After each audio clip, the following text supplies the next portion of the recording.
नमस्कार। आज का हमारा मोटिवेशनल वीडियो है 3 बातें याद रखो। कौन सी? हंसना है, जीना है और चलना है। हंसना है, जीना है और चलना है। जीवन में विभिन्न परिस्थितियां समय समय पर आती रहती हैं। ऐसा कभी नहीं होता कि एक जैसी स्थितियां बनी रहें, क्योंकि एक जैसी न ऋतुएं होती हैं, न एक जैसा समय होता है, न एक जैसी परिस्थितियां होती हैं। ये संसार चक्र जो है ये आगे पीछे चलता रहता है, घूमता रहता है।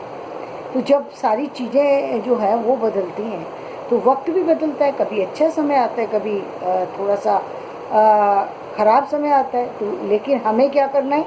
3 बातें हमेशा याद रखें। कितनी भी ख़राब परिस्थिति हो, कितनी भी मुश्किल हो, हंसते रहना। दूसरी बात, क्योंकि आप पहली बात, यदि आप अपनी समस्या को किसी को शेयर करना चाहेंगे तो आपकी समस्या को कोई सुनेगा ही नहीं। और जीत की पहली शर्त यही होती है कि आदमी हर स्थिति में एक जैसा बना रहे। बहुत सारी सी चीज़ें होती हैं, लेकिन व्यक्ति उन सबको सहता हुआ आगे बढ़ता रहता है। जो आगे बढ़ता रहता है वही जीवन में चलता रहता है। तो पहली बात हंसना है। फिर दूसरी जीना है। किसी भी परिस्थिति में ये नहीं है कि आप जीवन से मुक्त मोड़ हैं, क्योंकि जीवन बहुत महत्वपूर्ण चीज़ है। जीवन से महत्वपूर्ण कुछ नहीं है। संसार में जो कुछ होता है उसके कई बार आप जिम्मेदार होते हैं, कई बार आप जिम्मेदार नहीं होते हैं। अब उसमें कारण बहुत सारे से हो सकते हैं, लेकिन जब आप जिम्मेदारी नहीं है और जिम्मेदार हैं भी, तो भी जो घटना घट गई उसके लिए आप कुछ नहीं कर सकते। जीवन में आने वाले समय के लिए आप सब कुछ कर सकते हैं, लेकिन वो तभी कर सकते हैं जबकि आप पीछे को भूलेंगे। पीछे को भूले हुए तो आगे नहीं बढ़ सकता इंसान। तो जीना है, आपको परिस्थितियों से आगे निकलना है, अपनी समस्याओं से आगे निकलना है। अभी तो आप बहुत कुछ देख रहे हैं जीवन के अंदर, आपने अभी देख ही रहे हैं। प्रतिदिन आप यूट्यूब पर देखिए कितनी सारी चीज़ें लोगों के साथ घटित हो रही हैं, कितनी सारी समस्याओं से लोग जूझ रहे हैं। आपकी समस्या यदि आप उसमें देखने की कोशिश करें तो कुछ भी नहीं है। तो तब आपको लगेगा कि जीवन में आपको किसी भी परिस्थिति में जीना है। आप देख रहे हैं लोग शरीर से विकलांग हैं, कहीं किसी और चीज़ से, कहीं परिवार नहीं है, कहीं आर्थिक अभाव है, और बहुत सारे अभाव हैं जिनको हम यहाँ व्यक्त नहीं कर सकते। लेकिन बहुत सारी चीज़ें होती हैं, गलतियाँ नहीं होती हैं, फिर भी आरोप लग जाता है, और आरोप जब खत्म होता है तब तक ज़िंदगी खत्म हो जाती है। तो बहुत सारे से ऐसे जीवन के चक्र हैं जहाँ आप अपनी समस्या से लड़ रहे होते हैं, लेकिन आपको जीना है। ये बहुत, क्योंकि आप उससे निकल भी गए। मान लीजिए आपने उससे निकलने का कोई ऐसा गलत साधन अपना भी लिया तो उससे कोई लाभ नहीं होगा। जीवन में आपको जीना पड़ेगा और चलते रहिए, चाहे किसी भी परिस्थिति में हो, आपको चलते रहना है। जीवन में रुकना नहीं है। ये नहीं है कि कोई परिस्थिति आ गई, कोई विशेष घटना घट गई, यानी आप चल रहे हैं, आप अपने जीवन में काम कर रहे हैं, सब कुछ अच्छा चल रहा है, बिल्कुल अच्छा जा रहा है, स्मूथली जा रहा है।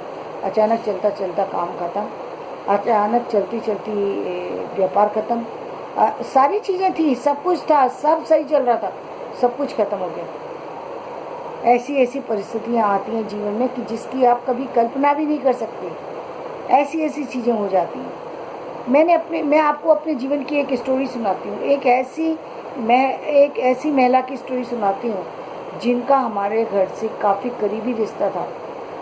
हीरे के व्यापारी थे उनके पति, और उनके 12 बेटे थे। 12 बेटों की माँ थी वो। हीरे का व्यापार था, चांदी के पल्ले में उनके बच्चे खेला करते थे। हमारा परिवार का संबंध था, पारिवारिक संबंध था। पति ने 12 बच्चों के लिए 12 बंगले बनवाए। सोचा पत्नी के लिए क्या, हमारे तो क्या है, जब इतने हैं परिवार तो हमें कहाँ अलग बनवाने की ज़रूरत। उन्होंने अपने लिए अलग से नहीं बनवाया, सोचा हम तो जो जब जैसे होगा वैसे देख लेंगे। 80 साल की एज में पति जो है वो चल बसे, और जैसे ही मतलब जैसे ही उनकी डेथ हुई, वो महिला जो कि केसर का उबटना जिसको रोज होता था, जो दूध से नहाया करती थी, आज स्थिति ये हो गई कि जब उनका शव उठाया जाना था, 12 के 12 लड़के आपस में लड़ रहे थे कि माँ जो है अपना हिस्सा किसे देगी। यदि माँ छोटे वाले को देती है तो हम इसके दाह संस्कार में हाथ नहीं लगाएंगे। ये समस्या चल रही थी। माँ उसको सुन रही थी, समझ में नहीं आ रहा था उसे कि वो पति की मृत्यु पर रोए या क्या करे। लड़के रोने की बजाय वहाँ पर लड़ रहे थे। पूरे लोग समाज के जमा थे और वो लोग आपस में लड़े जा रहे थे। आखिरकार छोटे वाले बेटे ने दाह संस्कार किया, सारा कुछ काम किया, सब कुछ, क्योंकि पैसे की कमी नहीं थी। लेकिन समस्या जो होती है कई बार, ये विचित्र समस्या है, ये विचित्र समस्या है जहाँ पैसे की भी कमी नहीं है, जहाँ व्यापार की कमी नहीं है, व्यापार भी स्मूथली चल रहा है, सारी चीज़ें हो रही हैं, लेकिन फिर भी समस्या आ रही है। इस समस्या को क्या कहेंगे आप?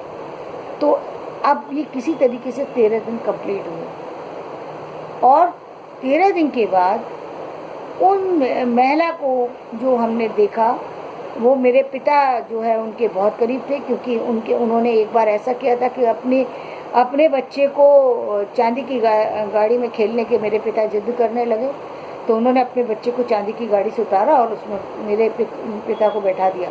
वो बात मेरे पिता के मन पर अंकित थी कि इन्होंने मुझे अपनी चांदी की गाड़ी में घुमाया।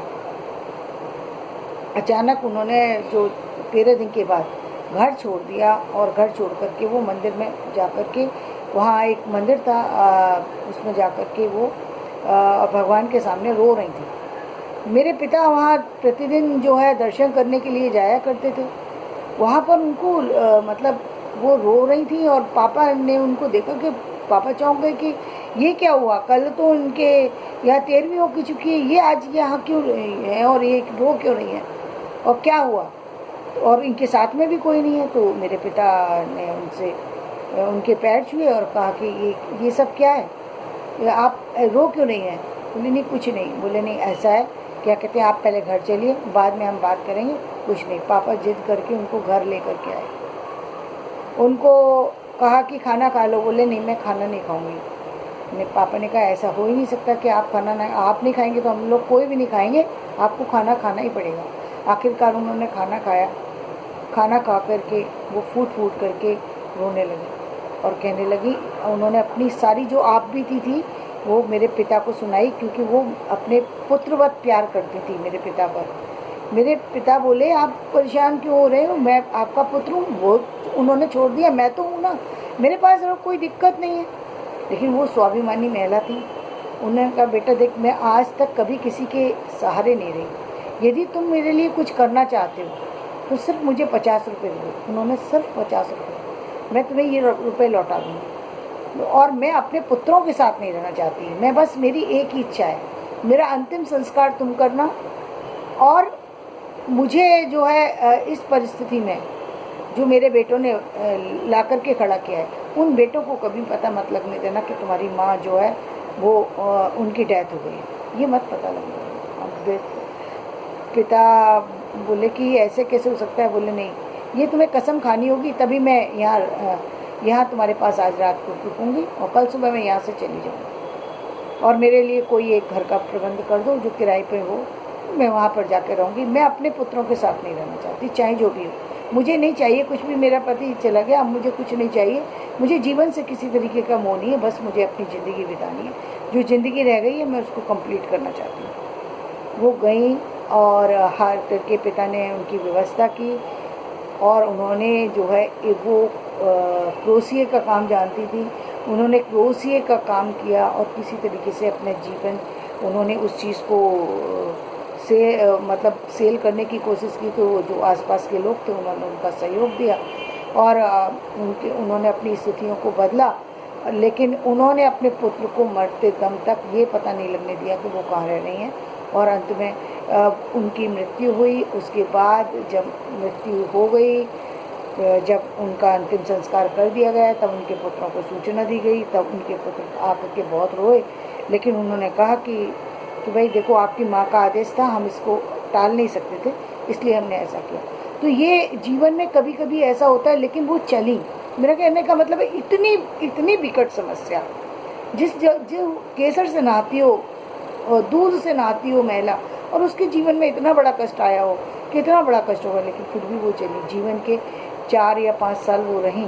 उन्होंने अंतिम 5 साल जो इतनी कठिनाइयों से गुजारे, जहाँ उन्होंने अपने हाथ से काम करके अपने जीवन को जो है अंतिम तक पहुँचाया।